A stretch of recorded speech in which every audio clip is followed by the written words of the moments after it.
Hello friends, దేవుని కృప వల్ల అయ్యగారు అమ్మగారు మీ అందరికీ దేవుని యొక్క విలువైన ప్రసంగములు స్వయంగా రాసినవి మీకు అందచేయాలని కోరుకుంటున్నాను. మా పుస్తకంలో సిలువ ధ్యాన ప్రసంగములు 83 ప్రసంగములు, క్రిస్మస్ ప్రసంగములు 50 ప్రసంగములు, బైబిల్లోని స్త్రీల ప్రసంగములు 72 ప్రసంగములు, మోషే సుఖోపవాస ప్రసంగములు 63 ప్రసంగములు. ఈ పుస్తకములు అయ్యగారు అమ్మగారు స్వయంగా రాసినవి మీ అందరికీ అందాలని కోరుకుంటున్నాము. మా పుస్తకములు కావాల్సిన వారు కాంటాక్ట్ అవ్వాల్సిన numbers: Bapatla reverend doctor P Jayapal గారు, phone number 9866412025. Guntur doctor P Prasad Rao గారు, ఫోన్ నెంబర్ 9413685994 అండ్ 9705789407. మా పుస్తకంలో మీరు తీసుకొని చదివి ఆదరణ పొంది దేవుని మహిమపరచాలని కోరుకుంటున్నాము. Don't forget to like the video. Thank you. అందరికీ దేవుని కృపను బట్టి మరి ఒకసారి ఈ సంవత్సరంలో బాపట్ల సంఘం రావడానికి దేవుడు ఇచ్చిన అవకాశం కొరకే ముందుగా దేవుని వందనాలు చెల్లించుకుంటున్నాను. అట్లానే ఏదైనా వాక్కు చెప్పడానికి అవకాశం ఇచ్చిన గారికి అందరికీ వందనాలు చెల్లించుకుంటున్నాను. సరే, వాక్యంలోకి వెళ్దాము. మత్తయి సువార్త 4వ అధ్యాయము 15వ వచనము చదువుతున్నాం. మత్తయి సువార్త 4వ అధ్యాయము 15వ వచనం. చీకటిలో కూర్చుని ఉన్న ప్రజలను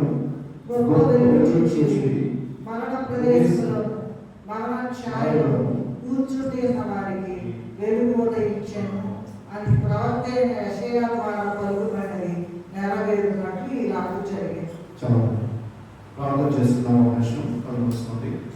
ప్రేమ కలిగిన తండ్రి, దైవ దేవ, కృప కలిగిన ఆయన, మహోన్నతమైన తండ్రి, పరిశుద్ధమైన ప్రభువా, ఆయన ఈ రీతిగా మేము మీ సన్నిధిలో రావడానికి మాకు ఏర్పాటు చేసిన వీరులకి వందనాలు. మీరు ఇక్కడ ఉన్నారని మేము గ్రహించి తండ్రి, మరి మీ నామం ఘనత కలిగే విధంగా మేము నడుచుకోవడానికి సహాయం చేయండి. ఆయన వాక్యం కొద్ది నిమిషాలు ధ్యానం చేయబోచుండగా మీ యొక్క పరిశుద్ధాత్మ మాకు అనుగ్రహించి మీరు మాతో మాట్లాడమని, తండ్రి మా హృదయంలోకి ఏదైనా వాక్యం కావాలో అది మాకు అందించమని, మీరే మహిమ పొందమని యేసు నామములో వేడుకొని ప్రార్థిస్తున్నాం తండ్రి. ఆమేన్. సో డిసెంబర్ మాసం అంటే జనరల్గా ఆనంద మాసం అంటారు కదా, క్రిస్మస్ జరుపుకుంటారు.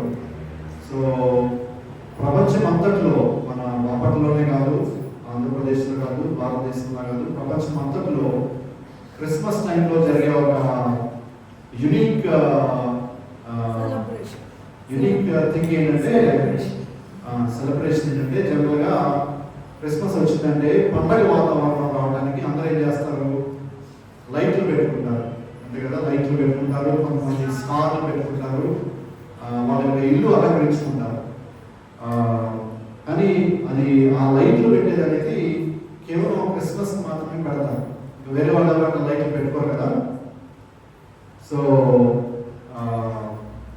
ఇక్కడ నేను స్టార్ అంటే అమెరికాలో ఉంటాయి కానీ ఇంత పెద్దగా ఉండవు. సో ఇక్కడ నేను వచ్చినప్పుడు అందరూ స్టార్లు ఎంత పెద్దగా పెడతారని నేను గమనిస్తూ ఉంటాను. సో ఊరినే అసలు రికార్డ్ ఏముందని నేను చూస్తే 2024లో లిమ్కా బుక్ ఆఫ్ రికార్డ్స్లో కర్ణాటకలో అంటే ఒక 200 అడుగుల స్టార్ని తీసుకొచ్చారంట వాళ్ళు, క్యాథలిక్ చర్చ్ వాళ్ళు.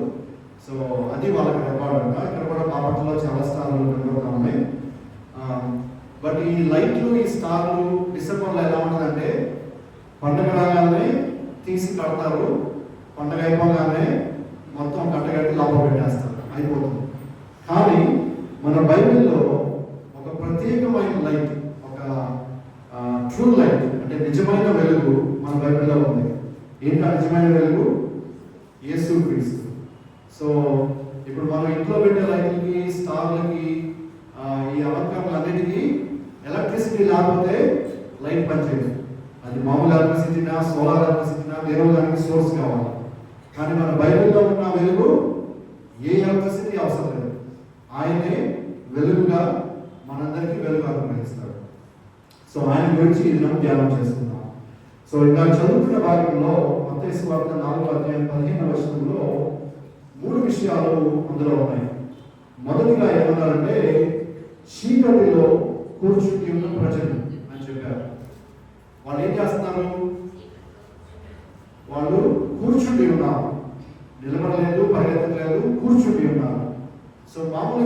కూర్చుని ఉన్నారు అంటే దాన్ని మనం ఎలా అర్థం చేసుకోవచ్చు అంటే, ఎవరన్నా ప్రయాణం చేస్తా దారి తప్పిపోయి ఇక మనకి ఎటు వెళ్ళాలో తెలియక కొద్దిగా కూర్చుని కొద్దిగా రెస్ట్ తీసుకుని తర్వాత వెళ్దామనే పరిస్థితిలో వాళ్ళకి ఏ విధమైన హోప్ లేదు, వాళ్ళకి నిరీక్షణ లేదు. ఎటు వెళ్తున్నామో మన దారి అనేది తెలియని వాళ్ళు అట్లా కూర్చుంటుంటారు. ఒక ఎగ్జాంపుల్ ఏంటంటే, ఆదికాండము 21:16లో హాగర్ గారు తెలుసు కదా, హాగర్ గారి గురించి 21:16 ఏముందంటే, ఈ పిల్లవాడి చావు నేను చూడలేనని అనుకుని వెండి వేల దూరం వెళ్ళి అతనికి ఎదురుగా కూర్చుండెను. ఆమె ఎదురుగా కూర్చుండి ఎలుగెత్తి ఏడ్చింది. సో ఏమైందంటే ఆమె ఇక లాస్ట్ ఆల్ హోప్ అంటారు ఇంగ్లీష్లో, తెలుగులో ఏమంటారు తెలియదు కానీ ఇక అసలు ఏ విధమైన ఆశ లేదు అబ్బాయి బతుకుతాడని. So she was lost and she was sitting down. So అట్లానే యేసు ప్రభువు రాకముందు ఈ లోకంలో ఉన్న పరిస్థితి ఏంటంటే, జనులందరూ చీకటిలో తప్పిపోయి ఉన్నారు. వాళ్ళు ఎటాలలో తెలియదు, వాళ్ళకి ఆ వెలుగు లేదు. దాని గురించి ఆ వాక్యంలో చీకటిలో కూర్చుని ఉన్న ప్రజలు అని మత్తయి సువార్తలో రాశారు. అట్లానే వాళ్ళు ఎక్కడ కూర్చున్నారు అనేది కూడా మనం చూస్తే ఆ వచనంలో ఒకటి చీకటిలో కూర్చున్నారు, రెండు మరణ ప్రదేశంలో మరణ ఛాయలో కూర్చుని ఉన్నారు. అంటే ఏంటి మరణ ప్రదేశం, మరణ ఛాయ అంటే ఇక వాళ్ళు చనిపోయారు, ఇక వాళ్ళకి జీవం లేదు వాళ్ళ శరీరంలో. ఎందుకంటే మరణ ఛాయ అంటే షాడో ఆఫ్ డెత్ అంటారు కదా. సో ఇక ఆ ఎడ్జ్లో ఉన్నారన్నమాట వాళ్ళు. అటువంటి పరిస్థితిలో వాళ్ళు ఉండగా వాళ్ళని రక్షించడానికి వాళ్ళ యొక్క జీవం కొరకు యేసు ప్రభు ఈ లోకంలోకి వచ్చారు. ఇందాక మనం చదువుకున్నాం కదా, యోహాను సువార్త 3వ అధ్యాయము 19వ వచనంలో ఏముందంటే, వెలుగు లోకంలోనికి వచ్చిన కానీ తమ క్రియలు చెడ్డమైనందున మనుషులు వెలుగును ప్రేమింపక చీకటినే ప్రేమించి. అంటే ఏంటంటే, మొదట్లో దేవుడు వెలుగును కలుగు చేశాడు. దేవుడు ఈ భూమిని చాలా పరిశుద్ధంగా కలుగు చేశాడు. కానీ మనుషుల యొక్క పాపం వల్ల వాళ్ళు ఆ యొక్క వెలుగును గ్రహించలేకపోయారు. మరలా యేసు ప్రభువు తన యొక్క పరలోక స్వాస్థ్యం విడిచిపెట్టి తగ్గించుకొని ఈ లోకంలోకి వచ్చాడు.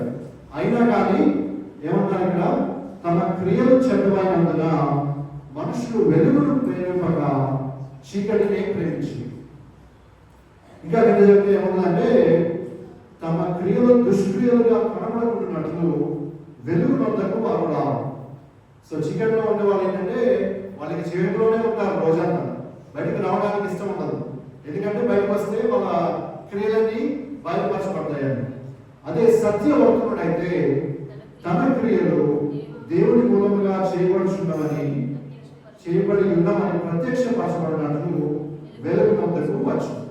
సో మనము దేవుని యొక్క కార్యములు, దేవుని క్రియలు మనం చేస్తున్నప్పుడు మనము పబ్లిక్ గా వచ్చి మనము ఆయన యొక్క వెలుగును ప్రకాశించాలి. అట్లానే వీళ్ళ గురించి, ఈ చీకటిలో ఉండే వాళ్ళ గురించి యెషయా గారు కూడా మాట చెప్పారు.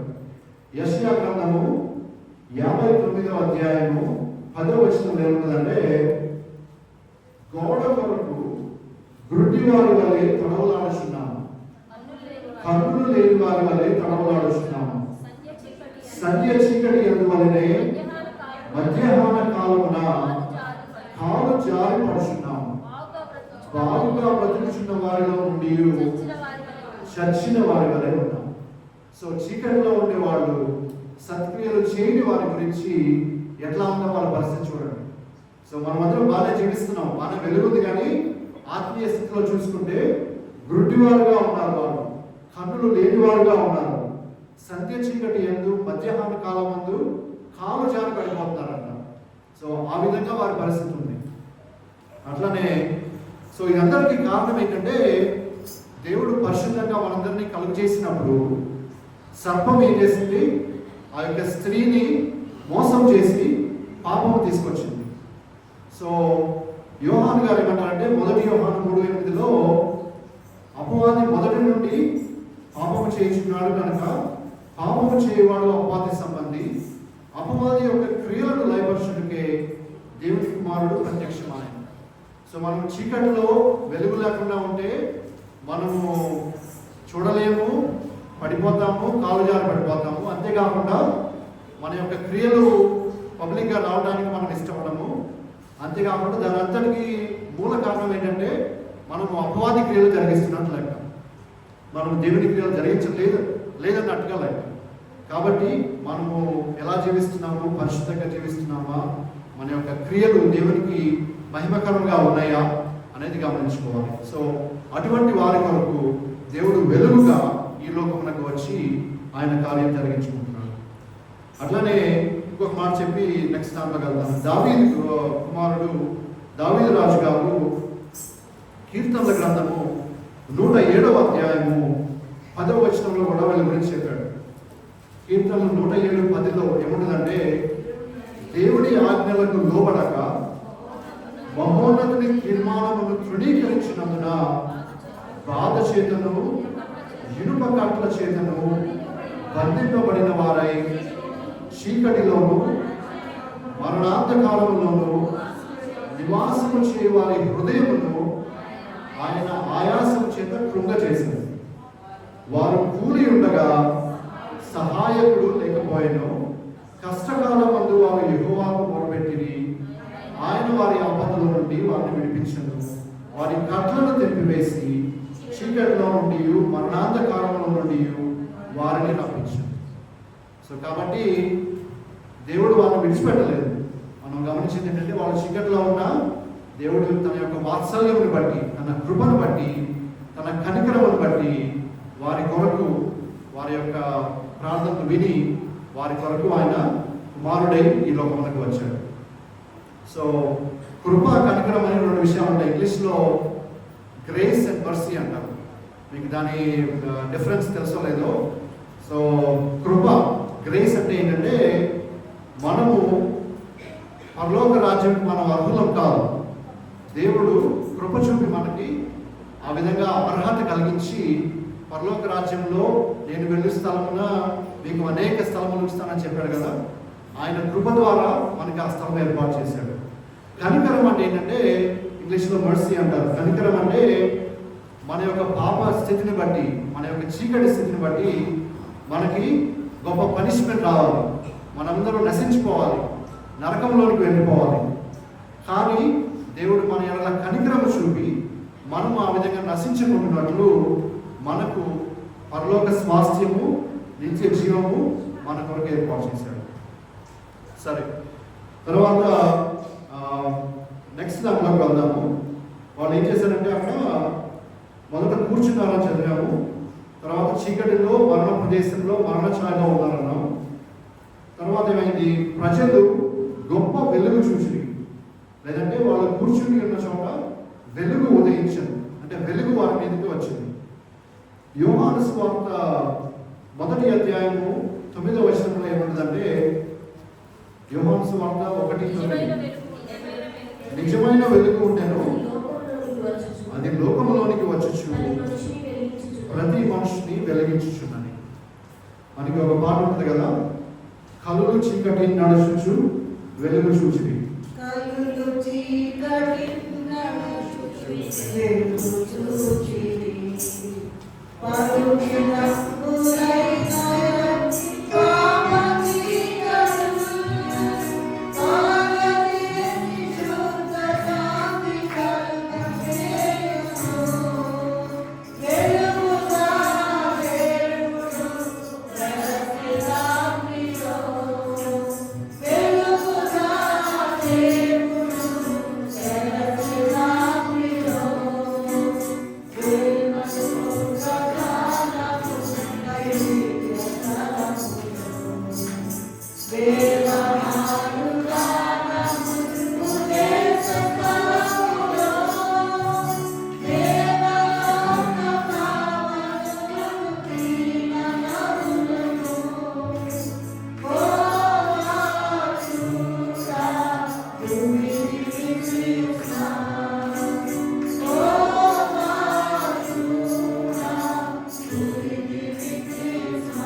దేవుడు వెలుగుగా వచ్చి వాళ్ళని మనల్ని రక్షించాడు.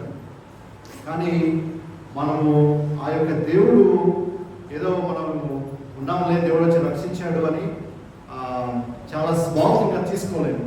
మన యొక్క దేవుడు ఎంత గొప్పవాడు, ఆయన ఎంత అత్యున్నత సింహాసనంలో ఉన్నాడు, ఆయన ఎంత తగ్గించుకుని వచ్చాడు అనేది మనం కొన్నిసార్లు గ్రహించు. యెషయా గ్రంథము 40వ అధ్యాయంలో ఒక వాక్యం ఉంటుంది. యెషయా గ్రంథం మన యొక్క దేవుడు ఎంత గొప్పవాడు అనేది మనం కొన్నిసార్లు చదువుకుని మనం గుర్తు తెచ్చుకోవాలి. మనం ఏదో ప్రార్థన చేసి పర్లేదు దేవుడు ప్రార్థన అని కాకుండా ఆయన గొప్పతనం గురించి మనం ధ్యానించినట్లయితే యెషయా 40వ అధ్యాయం 12వ వచనంలో ఏమంటారంటే, తన పుడిసిటిలో జలములు కొలిచిన వాడెవడు, జ్ఞానతో ఆకాశముల కొల చూచిన వాడెవడు, భూమిలోని మన్ను కొలపాత్రలో ఉంచిన వాడెవడు, త్రాసుతో పర్వతములను తూచిన వాడెవడు, తూనిక చేత కొండలను తూచిన వాడెవడు. ఇంకా ఆ అధ్యాయం తర్వాత చదువుకోండి. కానీ మనము పర్వతములు చూస్తాం. ఇక్కడ మనకి ఇక్కడ ఇండియాలో కనపడతా ఉంటాయి, విజయవాడ అయితే కనపడతాయి, కొండలు చూస్తూ ఉంటాయి. మనము వాటిని మనం దగ్గర నుంచి కూడా చూడలేము, అంటే అంత హెవీగా ఉంటాయి. సో వాటిని త్రాసులో తూసాడంట, తూనికతో తూసాడంట. సో అంత గొప్ప దేవుడిని మనం పూజిస్తున్నాము. అంత గొప్ప దేవుడు తన యొక్క స్వాస్థ్యం విడిచి మన రక్షణార్థమై మన కొరకు ఈ లోకంలోకి వచ్చాడు. అట్లానే యోబు గారు కూడా ఒక విషయం చెప్తాడు. యోబు గ్రంథము 26వ అధ్యాయము 14వ వచనంలో ఏమంటాడంటే, మనకి దేవుడి గురించి తెలిసింది చాలా చాలా తక్కువ అనే విషయాన్ని ఆయన చెప్తాడు. స్వల్పములు ఆయనను గూర్చి మనకు వినబడుచున్నది, మిక్కిలి మెల్లనైన గుసగుస శబ్దము పాటిదే కదా. గర్జనలు చేయు ఆయన మహాబలము ఎంతైనది, గ్రహింపగలవాడు ఎవడు. మిక్కిలి స్వల్పం అనేది ఇంగ్లీష్లో ఉందంటే అవుటర్ ఫ్రింజెస్, అంటే అవుటర్ ఎడ్జెస్ అని ఉంటుంది. అంటే ఏంటంటే లోపల చాలా ఉంది, మనం జస్ట్ బయట, ఇంగ్లీష్లో స్క్రాచింగ్ ద సర్ఫేస్ అని ఒక పదం వాడతాం. మనం జస్ట్ బయట ఏదో పైపైన తెలుసుకుంటున్నా, కానీ దేవుని యొక్క గొప్పతనము, ఆయన యొక్క మహాశక్తి, ఆయన యొక్క పవర్ అనేది మనం అధికారం కానీ అవన్నీ మనము ఈజీగా గ్రహించలేము అనే దాని గురించి యెషయా గారు, యోబు గారు ఈ విధంగా రాశారు. కానీ ఆయన అటువంటి ఉన్నతమైన స్థితిలో ఉండి కూడా మన కొరకు తగ్గించుకుని మన యొక్క రక్షణార్థమై కిందకి వచ్చాడు. ఫిలిప్పీల పత్రికలో పౌలు గారు ఆ విషయం మనకి జ్ఞాపకం చేస్తారు. ఫిలిప్పీ 2:6 ఏమంటుందంటే, ఆయన దేవుని స్వరూపం కలవాడై ఉండి దేవునితో సమానముగా ఉండుట విడిచిపెట్టకూడని భాగ్యమని ఎంచుకోలేదు, కానీ మనుష్యుల పోలిక కాబట్టి దాసుని స్వరూపమును ధరించుకొని తను తానే రిక్తునిగా చేసుకుని. రిక్తునిగా చేసుకోవడం అంటే ఏంటి? తగ్గించుకోవడం, లేదంటే కంప్లీట్లీ ఎంటీ చేసుకోవడం. ఇక లోపల నీకు అసలు ఏమీ లేదు. ఇప్పుడు నేను న్యూస్ ఫాలో అయితే రీసెంట్గా రష్యా ప్రెసిడెంట్ ఇండియాకి వచ్చాడు, గమనించారో లేదో, కొన్ని వారాల క్రితం. సో ఆయన అంత అధికారంలో ఉన్న ఆయన ఇక్కడికి వచ్చినప్పుడు సమస్తం ఆయన ఆంటరేజ్ అందరినీ తీసుకొచ్చాడు. ఆయన కార్లు కానీ, ఆయన పనిచేసే వాళ్ళు కానీ, ఆయన సేవకులు కానీ, ఆయన మినిస్టర్స్ కానీ సమస్తం వచ్చారు. బట్ మన దేవుడు అంతకంటే ఇంకా ఉన్నతమైన స్థితిలో, ఆయన ఏమాత్రం సమానం, ఎవరికీ సమానం లేడు. ఆయన ఈ లోకంలోకి వచ్చినప్పుడు రిక్తునిగా చేసుకున్నాడు, దాసుని స్వరూపం ధరించుకొని రిక్తునిగా చేసుకున్నాడు. ఎందుకని వచ్చాడంటే, చీకటిలో ఉన్న మనకు, పాపంలో ఉన్న మనకు నశించిపోకుండా ఉండడానికి, ఆయన మనకు వెలుగుగా ఉండి రక్షించడానికి మన కొరకు ఈ లోకంలోకి వచ్చాడు. సరే, సో ఆ యొక్క వెలుగు ఏంటి? ఆయన యేసు ప్రభు వెలుగు గురించి మనం 2 మాటలు చెప్పుకుని ఇక్కడ కంక్లూడ్ చేసుకుందాం. యోహాను సువార్త 8వ అధ్యాయము 12వ వచనం చదువుతున్నాం. సో ఇప్పటి వరకు మనము చదువుకున్న వాక్యాలన్నీ వేరే వాళ్ళు యేసు ప్రభు గురించి, దేవుని గురించి చెప్పారు. ఆయన గొప్పతనం గురించి కానీ, చీకటి గురించి కానీ, వెలుగు గురించి కానీ చెప్పారు. సో ఈ వాక్యంలో యేసు ప్రభువే ఆయన గురించి ఏం చెప్పాడు అనేది చూద్దాం.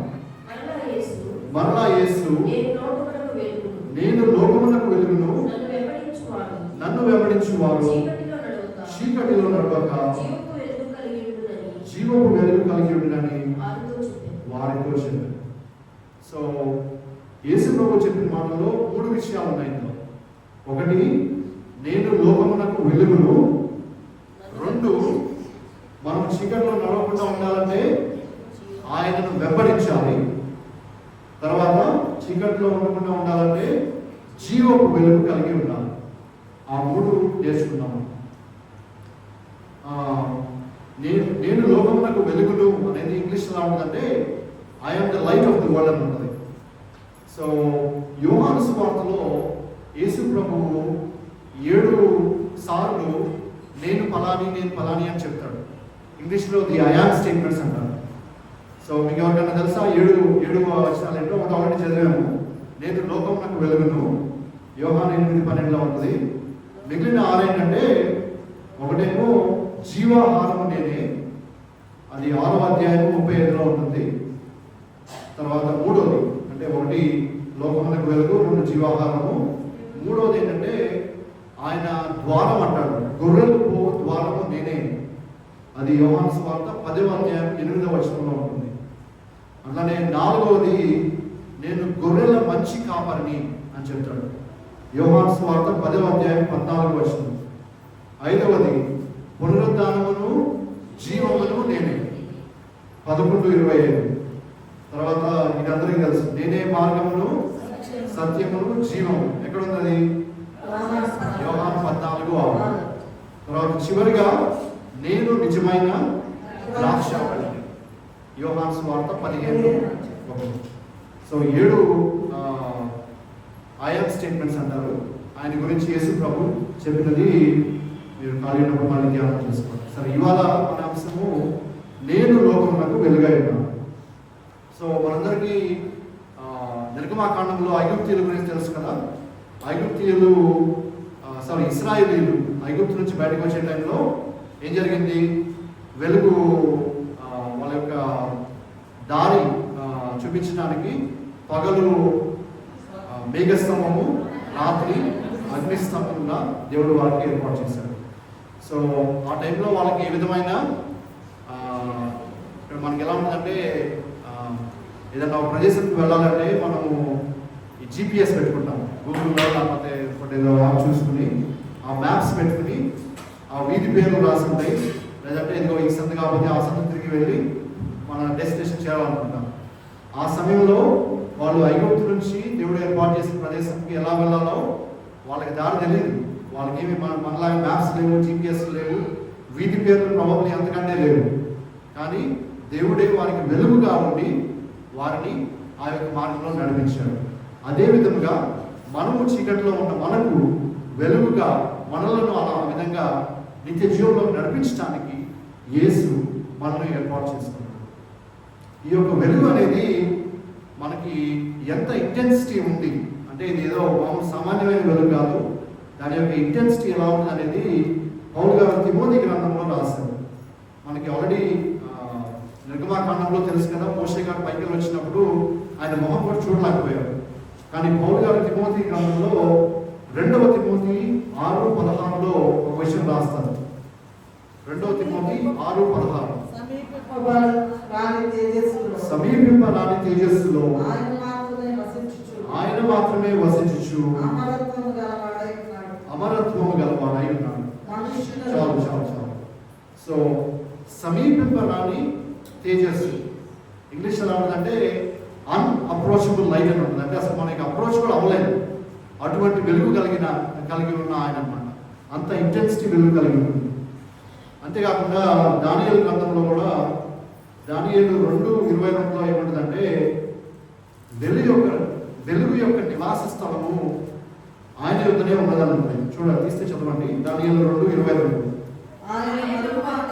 ఆయన మరుగు మాటలను మర్మములను బయలుపరచును, అంతకాలంలోని సంగతులు ఆయనకు తెలియదు. వెలుగు యొక్క నివాస స్థలము ఆయన యొద్ద ఉన్నది. సో వెలుగుకి సోర్స్ ఏంటయ్యా అంటే యేసు ప్రభువే. యేసు ప్రభువే వెలుగై ఉన్నారు. ఆ యొక్క వెలుగు సమీపింపరాని తేజస్సు కలిగి ఉంది. అటువంటి వెలుగు మన జీవితంలోనికి వచ్చింది. మనము ఆ వెలుగుని గ్రహిస్తున్నామా లేదా? మనము ఆ వెలుగు ద్వారా మన యొక్క పాపము, మన యొక్క చీకటి, మన యొక్క అంధకారం విడిచిపెట్టి ఆయనను వెంబడిస్తున్నామా లేదా అనేది మనము ఆలోచించుకోవాలి. సో యేసు ప్రభు ఈ లోకంలోకి వచ్చినప్పుడు ఈ వెంబడించే దాని గురించి ఒక అధికారి, ఒక యవనస్తుడు అయిన వాడు, ఒక ధనవంతుడు అయిన వాడు యేసు ప్రభు దగ్గరికి వస్తాడు. లూకా 18లో ఉంటుంది, ఇప్పుడు తీయాల్సిన అవసరం లేదు. యేసు ప్రభు దగ్గరికి వచ్చి ఏమంటాడంటే, నిత్య జీవమునకు వారసుడు అన్నట్టు నేనేం చేయాలయ్యా అంటాడు. సో అప్పుడు యేసు ప్రభు ఏమన్నాడు?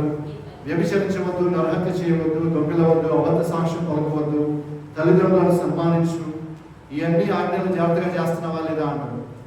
అవన్నీ చిన్నప్పటి నుంచే, బాల్యం నుంచే చేస్తున్నానయ్యా, ఏం పర్వాలేదు అంటాడు. అప్పుడు యేసు ఏమంటాడంటే, అన్ని బాగానే ఉన్నాయి కానీ ఒకటి కొద్దుగా ఉందయ్యా నీ దగ్గర, నీకు కలిగినవన్నీ అమ్మి బీదలకి ఇవ్వు, అప్పుడు పరలోకమందు నీకు ధనము కలుగును, నీవు వచ్చి నన్ను వెంబడించమని చెప్తాడు. అప్పుడు ఆయన ఏం చేస్తాడు? నిరాశ చెంది వెళ్ళిపోతాడు. ఎందుకంటే ఆయన ధనము ఆయనకు అడ్డం వచ్చింది.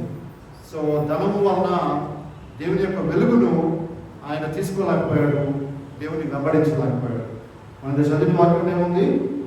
మరలా యేసు నేను లోకమునకు వెలుగును, నన్ను వెంబడించువాడు చీకటిలో నడువక జీవపు వెలుగు కలిగి నన్ను పాల్గొ చెప్పాడు. సో ఈ యొక్క అధికారి, ఈ ధనవంతుడు ఆయన చీకటిలోనే ఉండాలని నిశ్చయించుకున్నాడు. అన్ని బాగానే చేస్తున్నాడు, మరి పాపం ఏం చేయట్లేదు.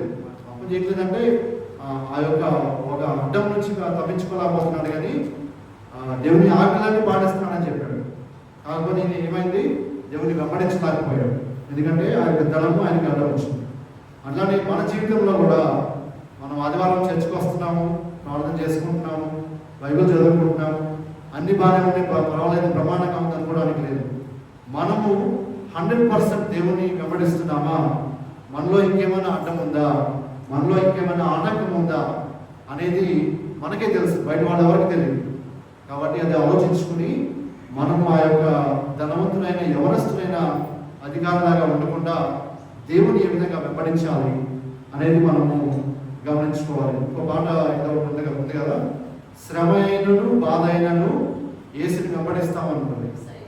శ్రమ అయినను బాధ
సో ఆ యొక్క వెలుగుని ఈయన గ్రహించలేకపోయాడు, ఆ యొక్క నిత్య జీవమును ఆయన కోల్పోయాడు, ఎందుకంటే దేవుని వెంబడించలేకపోయాడు. ఇప్పుడు మనము అన్బిలీవర్స్ అంటే అవిశ్వాసులు ఉంటారు కదా. సో అవిశ్వాసులు బేసిక్ ఏంటంటే దేవుణ్ణి పూర్తిగా నమ్మరు. కానీ మనము దేవుణ్ణి నమ్మి ఆదివారం చర్చిలో వచ్చి కూర్చున్నాము, కానీ మనం 100% దేవునికి ఇస్తున్నామా లేదా అనేది ఆలోచించుకోమని చెప్పాను కదా. ప్రకటన గ్రంథంలో లవోదికేయ సంఘం అనే ఒక సంఘం ఉంటుంది, 7 సంఘాలు, తెలుసో లేదో. సో లవోదికేయ సంఘం గురించి దేవుడు ఏం చెప్తారంటే, మీరు చల్లగానైనా ఉంటే మంచిది, వెచ్చగానైనా ఉంటే మంచిది, కానీ వెచ్చగా ఉంటే దేవుడు ఉమ్మి వేస్తానని చెప్తాడు.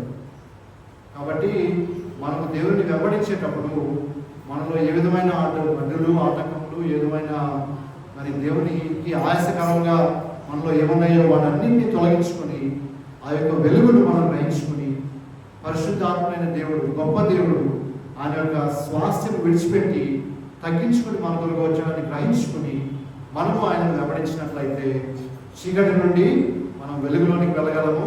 ఆ యొక్క నిత్య జీవమును మనం పొందుకోగలము. ఇంకో మాట అవసరం ఏం చెప్పారంటే, నన్ను వెంబడించేవాడు చీకటిలో నడవక జీవపు వెలుగు కలిగి ఉండును అని వార్త చెప్పారు. సో ఈ జీవపు వెలుగు అంటే యోహాను సువార్త 1:4 ఏముంటుందంటే, వెలుగు అంటే తెలుసు, జీవపు వెలుగు అనేది కొద్దిగా డిఫరెంట్గా ఉంది పదమని నేను అర్థం చేసుకోవడానికి చూస్తా ఉంటే, ఆయనలో జీవముండెను, ఆ జీవము మనుషులకు వెలుగై ఉండేది. కాబట్టి వెలుగు అంటే జీవము, జీవము అంటే వెలుగు. అది మన యొక్క దేవుని యొక్క క్యారెక్టర్, అంటే ఆయన యొక్క లక్షణం. కాబట్టి జీవపు వెలుగు అని అక్కడ చెప్పారు. ఇప్పుడు మనము చెట్లు చూస్తాం కదండి, బయట చెట్లు చీకట్లో పెడితే మొలుస్తాయా? మొలవు. అంటే నీ వాటిలో జీవం ఉండదు చీకట్లో ఉంటే. కానీ సన్లైట్ వస్తే అవి బ్రతుకుతాయి, అవి పెరుగుతాయి, మనకు కావాల్సిన ఫ్రూట్స్, మనకు కావాల్సినవి తయారు చేస్తాయి. అట్లానే మనకు కూడా యేసు ప్రభు యొక్క వెలుగు ఉంటేనే మనం జీవించగలము. ఆ వెలుగు లేకపోతే మనం కూడా చెట్లులానే వాడిపోతాము, నాశనం అయిపోతాము. సో అది గమనించుకోవాలి. యోహాను కీర్తనల గ్రంథంలో దావీదు గారు ఒక వాక్యం చెప్తారు. దావీదు కీర్తన 56:12 ఏముంటుందంటే, దేవా నీవు మరణంలో నుండి నా ప్రాణములు తప్పించి ఉన్నావు, నేను జీవపు వెలుగులో దేవుని సన్నిధిని సంచరించినట్లు జారిపడకుండా నీవు నా పాదములను తప్పించి ఉన్నావు. అది కాబట్టి మనము ఆ జీవపు వెలుగు కలిగి ఉంటేనే మనం దేవుని సన్నిధిలో సంచరించగలము, జారిపోకుండా. ఇంకా చదువుకున్నాం కదా యెషయా గ్రంథంలో, వాళ్ళు గుడ్డివారుగా ఉంటున్నారు, మధ్యాహ్న కాలం ముందు, సంధ్యకాలం ముందు కాలు జారి పడిపోతున్నారు అన్నారు కదా. ఈ యొక్క జీవపు వెలుగు కలిగి ఉంటే మనము క్లియర్ సైట్తో దేవుని వెంబడించగలము, ఆయన మార్గంలో మనం నడవగలము అనేది గమనించుకోవాలి. సరే, చివరిగా మనం ఏం నేర్చుకున్నప్పుడు, వాళ్ళు చీకట్లో ఉన్నారు, వాళ్ళు కూర్చుని ఉన్నారు, వాళ్ళకి ఏ విధమైన దిక్కు లేదు. కానీ మరణ ఛాయలో, మరణ ప్రదేశంలో ఉన్న పరిస్థితి నుంచి వెలుగు వారి మీదకి వచ్చింది. ఆ వెలుగు ఎవరు నేర్చుకున్నాము? యేసు ప్రభువు నేర్చుకున్నాము. ఆ యొక్క వెలుగు జీవపు వెలుగు అని మనం నేర్చుకున్నాం. సో అంతటితో ఆగిపోలేదు. ఆయన రావడం ద్వారా మనం కూడా ఒక పని ఏర్పాటు చేశాడు. ఏమన్నాడంటే, నేను లోకంలోకి వెలుగైనా అన్నాడు. కానీ మత్తయి సువార్త 5:14 ఏమని అంటాడంటే, మీరు కూడా లోకమునకు వెలుగై ఉన్నారని అంటాడు. అంటే ఏంటి? ఆయన యొక్క వెలుగును మనం తీసుకుని మనము ఆయనలాగా ఆ యొక్క వెలుగుని ప్రపంచంలో లోకమంతా ప్రకాశించాలి అనేది ఆయన అర్థం. మత్తయి 5:14 ఏమంటే, మీరు లోకమునకు వెలుగై ఉన్నారు, కొండ మీద నుండి పట్టణము మరుగై ఉండనేరదు, మనుషులు దీపము వెలిగించి కొంచెము కింద పెట్టరు, కానీ అది ఇతరులు వారికి అందరికీ వెలిగించుటకై దీపస్తంభం మీదనే పెట్టుదు. మనుషులు మీ సత్క్రియలను చూచి పరలోకమందున్న మీ తండ్రిని మహిమపరచినట్లు వారి ఎదుట మీ వెలుగును ప్రకాశింపనీయుడు. సో ఆయన వెలుగై ఉన్నాడు, బాగానే ఉంది. కానీ మనం ఇక వెలుగు తీసుకుని పర్వాలేదు కూర్చుండటానికి లేదు. మనము వెళ్ళి ఆ యొక్క వెలుగును ప్రపంచమంతా దేవుడి యొక్క కార్యముల గురించి మనం వెళ్ళి చెప్పాలి అని చెప్తున్నాడు. సో ఇక్కడ 2 విషయాలు ఉన్నాయి. ఒకటేమన్నా మీ సత్క్రియలను చూచి అన్నది. సో మనం క్రైస్తవులుగా బయటకు వెళ్ళినప్పుడు, బయట ప్రపంచంలో జీవించినప్పుడు మన పరిస్థితి, మన యొక్క మాట తీరు కానీ, మన యొక్క ప్రవర్తన కానీ, మన యొక్క జీవన విధానం కానీ బయట మనుషులు గమనిస్తూ ఉంటారు. అవునా? అలా గమనించినప్పుడు మనం నిజంగా క్రైస్తవులుగా ఉన్నామా లేదా అనేది మనం జాగ్రత్తగా చూసుకోవాలి. ఇప్పుడు పెళ్ళైంది అనుకోండి, పెళ్ళైన తర్వాత భార్యకి, పిల్లలకి తండ్రి యొక్క ఇంటి పేరు వస్తుంది, అంతే కదా? సో సో వాళ్ళందరూ ఆ ఇంటి పేరు కలిగి ఉంటారు. అంటే ఏంటి, వాళ్ళు ఏదైనా మంచి చేస్తే అందరూ ఆ పేరుని బట్టి సంతోషిస్తారు. వాళ్ళు ఏదైనా చెడు చేస్తే అందరూ ఆ పేరుని బట్టి సిగ్గుపరచబడతారు. అట్లానే మనము క్రైస్తవులుగా ఉన్నప్పుడు మనము దేవుని యొక్క పేరు కలిగి ఉన్నాం. సో మనం దేవుని యొక్క పేరు కలిగి ఉన్నప్పుడు మనము ఆయన క్రియలు, ఆయన నామం మహిమపరిచే విధంగా మనం నడుచుకోవాలి. అంటే ఏంటి, మనము ఆత్మీయ ఫలములు ఫలిస్తున్నామా, మనం ఓపిక కలిగి ఉంటున్నామా, మనం క్షమించగలుగుతున్నామా, మనము ఇతరులు చూసినప్పుడు మనము సాత్వికం కలిగి ఉంటున్నామా, ఇవన్నీ కలిగి ఉంటేనే మనము దేవుని నామం మనకి ఉంది అని మనము ఆ యొక్క నేమ్ని షోకేస్ చేయగలము. లేకపోతే మనం ఆ యొక్క వెలుగుని ఇతరులకు ప్రకటించలేము. అలానే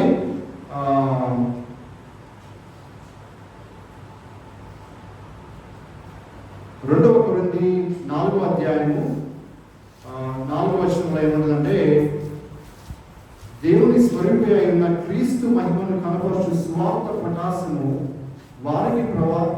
వారికి ప్రకాశింపకుండా నిమిత్తము ఈ యుగ సంబంధమైన దేవత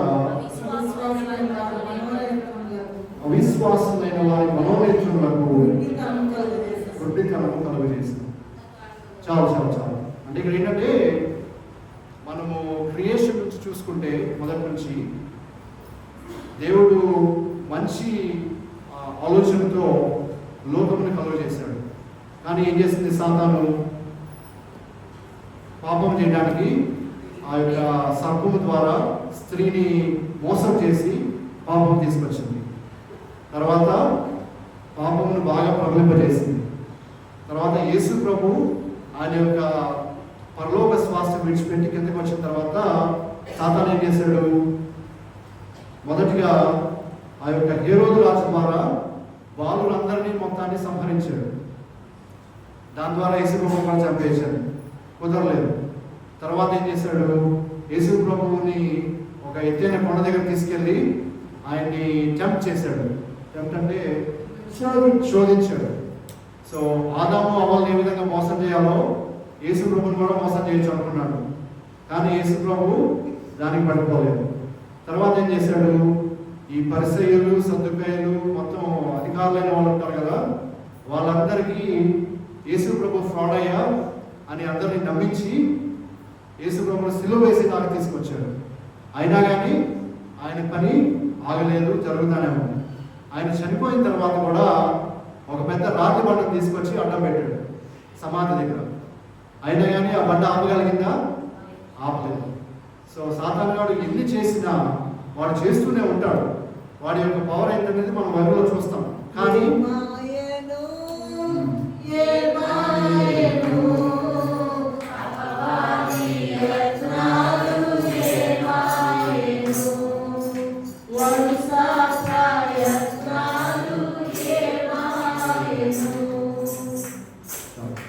సో ఎందుకు ఆ మాట సాతాను గురించి చెప్తున్నానంటే, మనము వెళ్ళి మన యొక్క దేవుని గురించి ప్రకటించాలంటే ఇదివరకు లాగా ఇప్పుడు పరిస్థితులు లేవు. మీకు ఇండియాలో పరిస్థితులు బాగా తెలుసు. నేను అమెరికాలో చూసేది ఏంటంటే, అమెరికాలో ఒక 50-100 ఏళ్ల క్రితం చర్చ్లో చాలామంది వచ్చేవారు. ఇప్పుడు చర్చ్ అటెండెన్స్ బాగా తగ్గిపోయింది.